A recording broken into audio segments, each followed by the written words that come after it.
Regardless of how many times the Republicans want to try to lie to you, there was never any question whether or not Hillary Clinton would call Donald Trump and concede if she lost the 2016 election. And in 2020, there was never any question about whether or not Joe Biden would call Donald Trump and concede the election if he lost. And even in 2024, before the votes were even counted, no serious person contended that Kamala Harris wouldn't pick up that phone, call Donald Trump, and concede the election if she lost. And that is exactly what she did.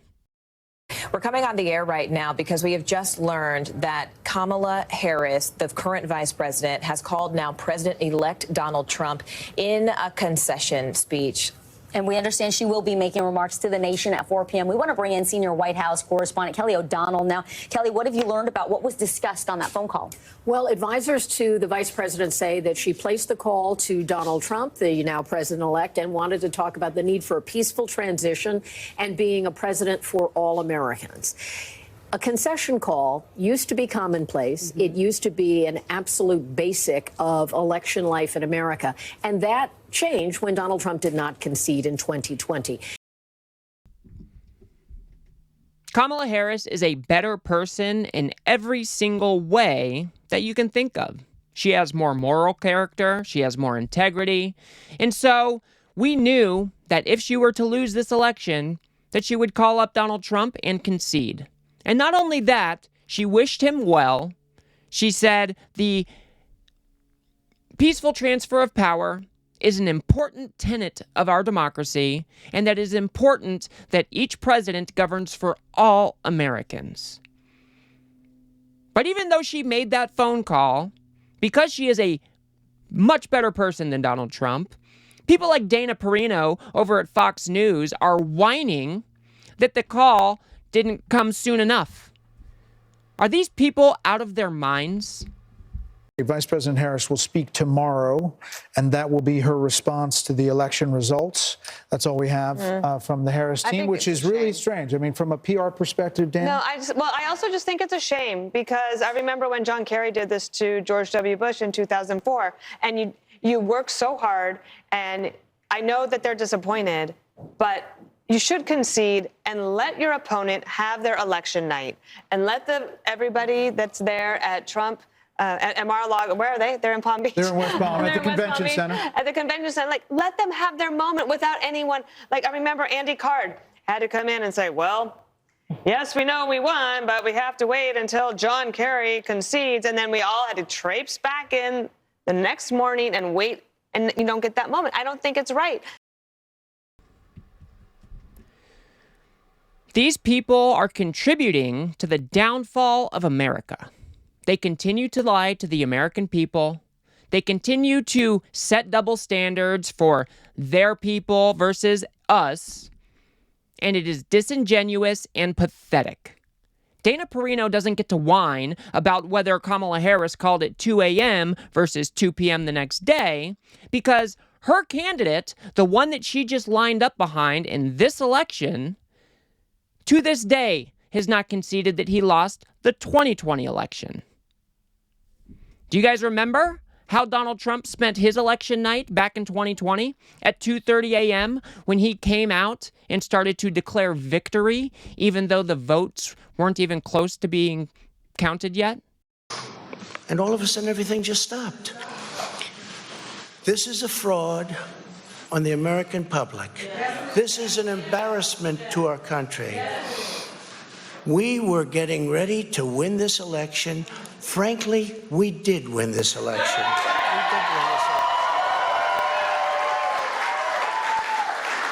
So our goal now is to ensure the integrity for the good of this nation. This is a very big moment.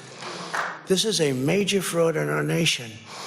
We want the law to be used in a proper manner. So we'll be going to the U.S. Supreme Court. We want all voting to stop. We don't want them to find any ballots at 4 o'clock in the morning and add them to the list. Yeah, so not only did Donald Trump never concede, he literally went out there on election night, preemptively claimed victory, said that the vote counting should be stopped because he is such a pathetic man-child that he couldn't bear losing. And then you have Dana Perino defending this type of behavior or making no mention of it while complaining that Kamala Harris didn't call soon enough. These people are pathetic. They should not be taken seriously. They are not serious people. They just lined up behind the wannabe strongman and have yet to hold him accountable for anything that he has ever done. All the while, Fox News itself paid almost $800 million for pushing the lies that Trump wanted them to push. And even when Biden was announced the winner back in 2020, we got this type of reporting because Donald Trump still would not concede. President Trump defiant in defeat, no concession, and no new statement for the cameras since Thursday before Joe Biden was projected to be president-elect. Instead, the president, with back-to-back trips to his golf club, is venting his anger on Twitter that slapped warning labels on more than a dozen Trump tweets this weekend, including one falsely claiming victory. But pressure's building, even among allies, insisting it may be time to move on. If your basis for not conceding is that there was voter fraud, then show us. We can't back you blindly without evidence. Republican Senator Mitt Romney calling Trump the 900-pound gorilla when it comes to the Republican Party, with this warning. It's important for the cause of democracy and freedom that we don't allege fraud and theft and so forth unless there's very clear evidence of that. So even when his own allies were coming out and saying that this is important for our democracy, for our institutions, for our country, Donald Trump failed to concede because he is a pathetic man-child who cannot bear defeat. So in his little tiny brain, he has to feel that he was somehow cheated out of an election, even though there was never any proof of that. And because he couldn't cope with his loss, he gathered up a mob of his supporters who marched down to the Capitol and tried to stop the certification of the 2020 election with violence.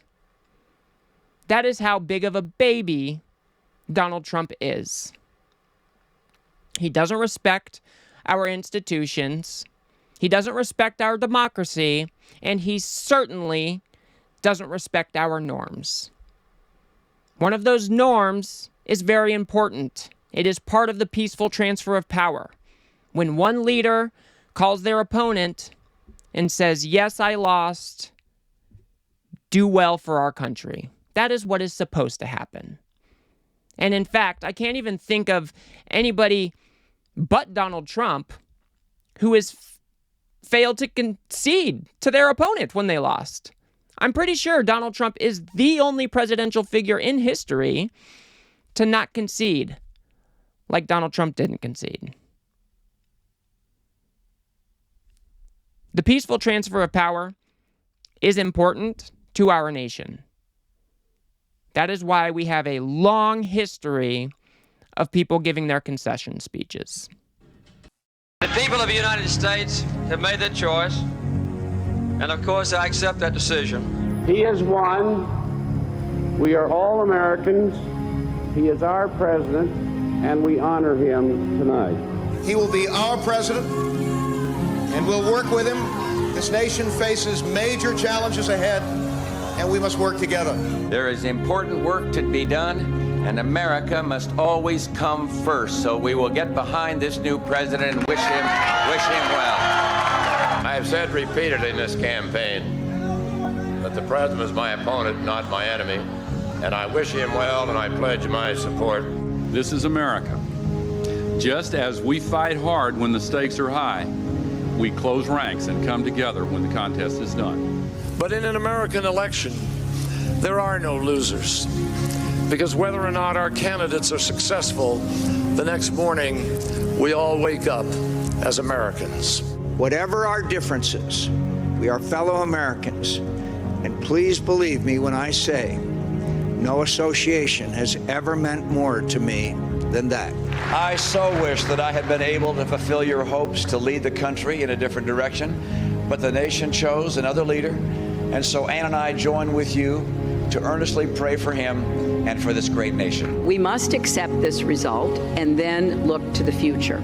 Our constitutional democracy enshrines the peaceful transfer of power, and we don't just respect that, we cherish it. So even Hillary Clinton herself called Donald Trump, made a public concession that he had won the 2016 election. So Dana Perino and others at Fox News that want to complain about Kamala Harris not calling soon enough, you can go kick rocks. You can get off your high horse, because you are the ones that just lined up behind the wannabe fascist to lead you off the fascist cliff. Kamala Harris, on the other hand, had the stones.